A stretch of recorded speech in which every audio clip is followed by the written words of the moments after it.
اعوذ باللہ من الشیطان الرجیم، بسم اللہ الرحمن الرحیم۔ سورہ زخرف۔ عظیم اور دائمی رحمتوں والے خدا کے نام سے۔ حامیم۔ اس روشن کتاب کی قسم، بے شک ہم نے اسے عربی قرآن قرار دیا ہے تاکہ تم سمجھ سکو، اور یہ ہمارے پاس لوح محفوظ میں نہایت درجہ بلند اور پرز حکمت کتاب ہے۔ اور کیا ہم تم لوگوں کو نصیحت کرنے سے صرف اس لیے کنارہ کشی اختیار کر لیں کہ تم زیادتی کرنے والے ہو؟ اور ہم نے تم سے پہلے والی قوموں میں بھی کتنے ہی پیغمبر بھیج دیے ہیں، اور ان میں سے کسی کے پاس کوئی نبی نہیں آیا مگر یہ کہ ان لوگوں نے ان کا مذاق اڑایا، تو ہم نے ان سے زیادہ زبردست لوگوں کو تباہ و برباد کر دیا، اور یہ مثال جاری ہو گئی۔ اور آپ ان سے سوال کریں کہ زمین و آسمان کو کس نے پیدا کیا ہے، تو یقیناً یہی کہیں گے کہ ایک زبردست طاقت والی اور ذی علم ہستی نے خلق کیا ہے۔ وہی ہے جس نے تمہارے لیے زمین کو گہوارہ بنایا ہے اور اس میں راستے قرار دیے ہیں تاکہ تم راہ معلوم کر سکو،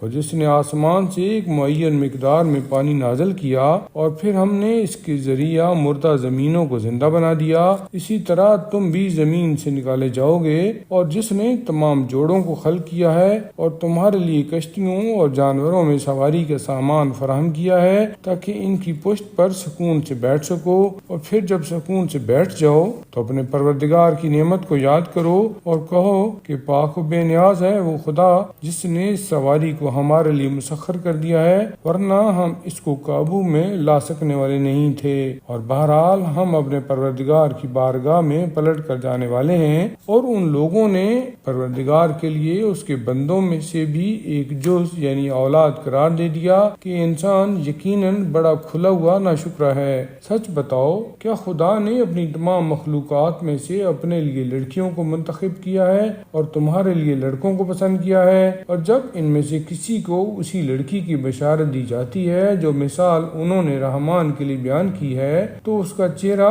سیاہ ہو جاتا ہے اور غصہ کے گھونٹ پینے لگتا ہے۔ کیا جس کو زیورات میں پالا جاتا ہے اور وہ جھگڑے کے وقت صحیح بات بھی نہ کر سکے، وہی خدا کی اولاد ہے؟ اور ان لوگوں نے ان ملائکہ کو جو رحمان کے بندے لڑکی قرار دے دیا ہے، کیا یہ ان کی خلقت کے گواہ ہیں؟ تو عنقریب ان کی گواہی لکھ لی جائے گی اور پھر اس کے بارے میں سوال کیا جائے گا۔ اور یہ کہتے ہیں کہ خدا چاہتا تو ہم ان کی پرستش نہ کرتے، انہیں اس بات کا کوئی علم نہیں ہے، یہ صرف اندازوں سے بات کرتے ہیں۔ کیا ہم نے اس سے پہلے انہیں کوئی کتاب دی ہے جس سے یہ تمسک کیے ہوئے ہیں؟ نہیں، بلکہ ان کا کہنا صرف یہ ہے کہ ہم نے اپنے باپ دادا کو ایک طریقہ پر پایا ہے اور ہم انہی کے نقش قدم پر ہدایت پانے والے ہیں۔ اور اسی طرح ہم نے آپ سے پہلے کی بستی میں کوئی پیغمبر نہیں بھیجا مگر یہ کہ اس بستی کے خوشحال لوگوں نے یہ کہہ دیا کہ ہم نے اپنے باپ دادا کو ایک طریقہ پر پایا ہے اور ہم انہی کے نقش قدم کی پیروی کرنے والے ہیں۔ تو پیغمبر نے کہا کہ چاہے میں اس سے بہتر پیغام لے آؤں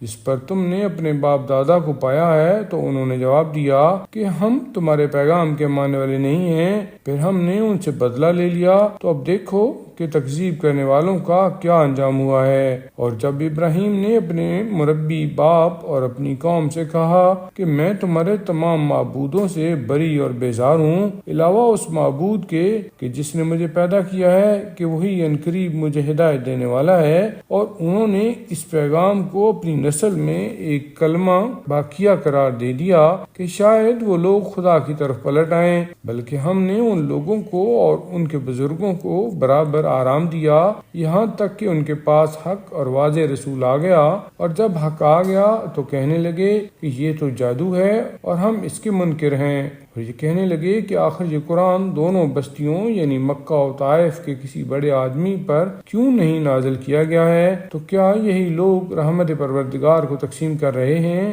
حالانکہ ہم نے ان کے درمیان معیشت کو زندگانی دنیا میں تقسیم کیا ہے اور بعض کو بعض سے اونچا بنایا ہے تاکہ ایک دوسرے سے کام لے سکیں، اور رحمت پروردگار ان کے جمع کیے ہوئے مال و متاع سے کہیں زیادہ بہتر ہے۔